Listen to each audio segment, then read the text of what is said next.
Hello, my name is Drayson. My name in drag is SonnyD.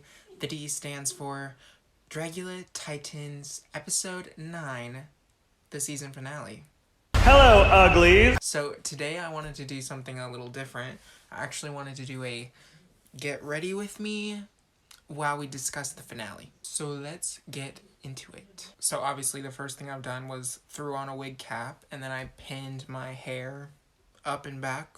The next thing I'm going to do is to glue down my eyebrows because we want no texture, flat forehead to start our makeup. While I'm doing that, we will start to discuss this episode. So usually in a Dragula season finale, we as the viewer are used to seeing 3 floor shows, which each are separate and contain their own showing of one of the tenets of Dragula, which would be filth, horror, and glamour. But this episode was odd. They decided to do one floor show, one performance, and the queens had to include each of the 3 tenets in their one performance, so that's filth, horror, glamour all in one. Side note, I like to do about 7 to 8 layers of glue on my eyebrows because they're thickums. After the first one, I just take a spoolie and brush them all into place where I want them to lay. Also, after about like the 3rd layer, I will lick my glue stick and then start using a wet glue stick. I don't know, that's just what I do. Alright, now that I've gotten my 7 layers of glue, I'm going to dip into this Wet n Wild Photo Focus translucent powder and just powder them down. After that, I will be doing some color corrector. I'm just going to be using a orange eyeshadow from a to be unnamed Morphe palette. Hi, sisters! Okay, back to Dragula. Watching this final floor show, I honestly couldn't tell you exactly where they put their 3 tenets exactly. I feel like some of them were more horror than others, some of them were more glamour than others, and some of them were more filth than others. Personally, I think we really missed out on seeing 9 killer separate looks. I would have loved to see each queen's own take on the 3 tenets of Dragula. I'm disappointed, not in the queens, but in like the concept of this challenge itself. Next, I'm using my e.l.f. camo concealer in Fair Warm to cover my brows and my forehead before I do foundation. Usually I do rankings for these shows, but I feel like I appreciated a lot about each performance because the categories were like kind of so broad for this. They were so broad, I feel like, not that it's unfair to rank them against each other, but I think it would be better to just focus on their entire performance themselves. Now I'm going to go in with the Maybelline Fit Me foundation in the shade Buff Beige, if I can get it out. I'm just going to cover my face in this and then go back in with my concealer to do all my highlights. But let's get started on talking about the final floor shows. Let's start with Coco Kane. The beginning shot of her sucking out the guy's blood, that was very sexy and seductive. I liked it. It was also kind of low-key terrifying. I do want to say Coco's look was not my favorite. I mean, she's wearing black, and I know under these stage lights it's really hard to see the detail, especially in the bodice because her garment is black.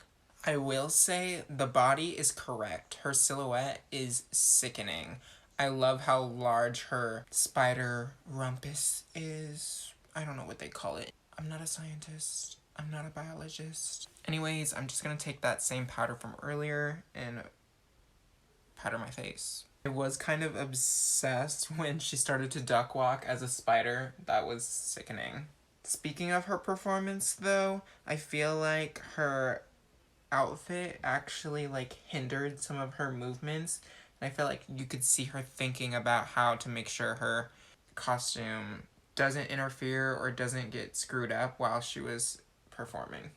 I'm dipping into this Wet n Wild contouring palette, and I'm adding that to a dark brown eyeshadow from that eye palette I'm using from earlier. Like me. And that is going to be my first contour shade. Now I'm going to dip into this same contour palette and also this Tarte contour palette.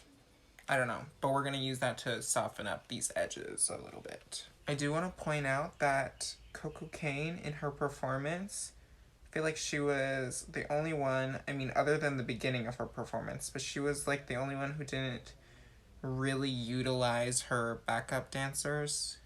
But that aside, I feel like she had an amazing showing this season. She was great representation, and she made some great TV. Next, I'm going to do my brows with the LA Colors Auto Eyeliner in black. And then we will move on to talking about Hoso Teratoma. This is just some concealer on a flat brush. But anyways, Hoso Teratoma, wow. This was her biggest look all season. That is a crazy feat in and of itself because Hoso has been bringing like the biggest silhouettes all season. She truly was this like mutated praying mantis creature from space, and I lived for it. Also, her reveal came at like the best part of the song possible. It was sickening. Now I'm gonna go in with a dark green color into my like, I'm creating some sort of crease. Okay, I don't know how to describe it. I'm not a makeup guru. And the green is from a palette that, yeah, shall not be named. Back to Hoso Teratoma and her sickening reveal. It was sickening how she jumped out of it and it was ripped off of her. What she revealed too, not my favorite. Again, I feel like the lighting did zero justice to what she was actually wearing.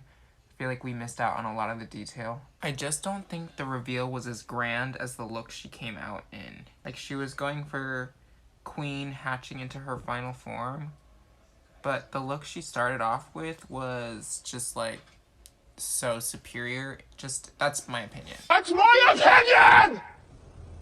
Next, I'm going to take some black eyeshadow from the same palette.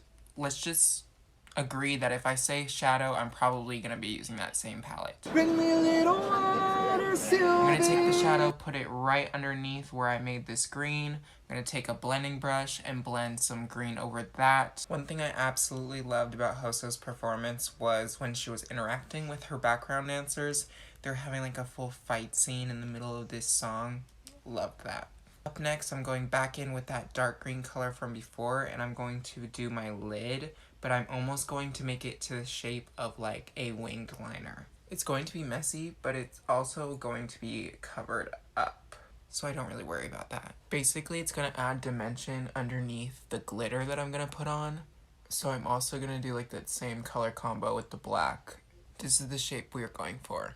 Also, overall, I think Hoso had a great season, and I honestly thought that she probably could have won it if not for Victoria. I just realized I haven't done blush yet. I'm gonna dip into a palette. Don't ask which one. They're eyeshadows. I want something like corally but orange.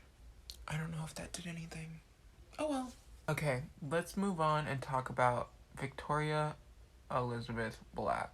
I mean, right now I'm just putting on some eyelash glue to adhere the glitter, which is from the dollar store. And finally, our new drag monster super ultimate titan, whatever the title was, Victoria Elizabeth Black. I was rooting for her all season.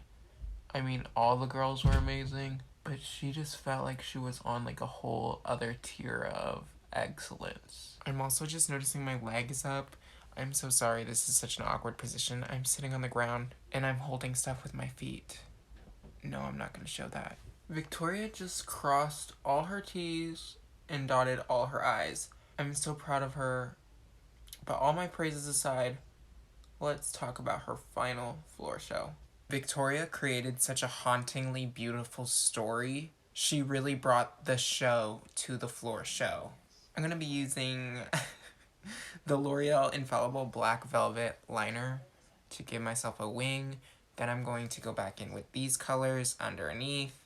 I'm gonna clean it all up with some concealer, and yes, let's continue with this review. I just love all these sharp wing shapes. I don't want one wing, I want all the wings. Anyways, to me, Victoria's floor show was perfect. There was only one time where I saw that I felt like she faltered, and it was after she had created her perfect Victoria, which, side note, this whole season she's been showing that she's amazing at prosthetics, so I loved that this final performance she, like, toned it back, and she went with, like, showing off how amazing she is at building props and sets. The versatility. Anyways, the one place I felt she faltered was when she had built the perfect Victoria, and then it turned around and, like, the reveal was just her. I mean, if that's what she was going for, like, she was always the perfect Victoria, sickening. But it made for a lackluster reveal when we had already seen her prior to that moment. Like, not like she, like, took anything off or added anything on. It was just her, who we had seen this whole time. Still, she gave it to us. Yeah, either way, she was gorgeous, and I have nothing else to say. And you'll never guess what I'm using for lips. More eyeshadow. Alright, before I give my final opinions on the season, let me throw on some lashes, some hair, some clothes, and we'll get into it. This show had some of the best drama and funniest moments from any drag show all year. With that being said, there was quite a few things that I would have changed about this season. I did not love the idea of these fright feats every week, especially because they kept teasing the idea that if someone failed, then they would bring back an eliminated queen, because there were several times when I felt like somebody was competing in the fright feat and they were, like, kind of just messing around, or they weren't really trying hard, or they barely participated at all, and the Boulets didn't say anything about it. It felt like just a total tease. That being said, bring back the exterminations. I miss how campy, like, seeing someone get murdered at the end was, and just, like, the overall, like, thrill of seeing the queens, like, participate, act, do whatever they could to survive. I loved that.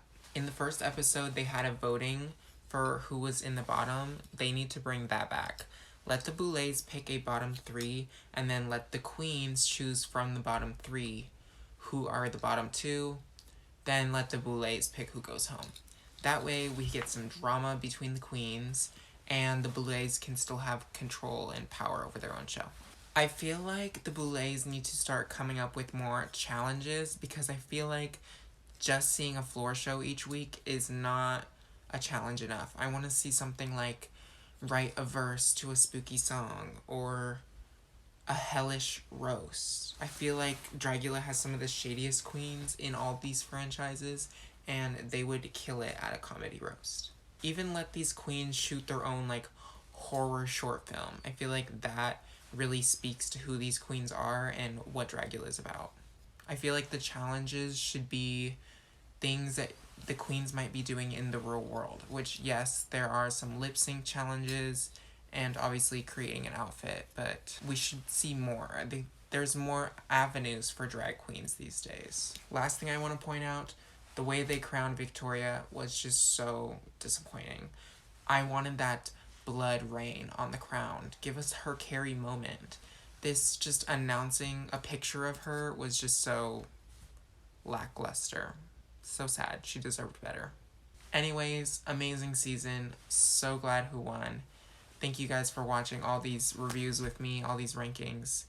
Just thank you so much. I'll see you guys next time.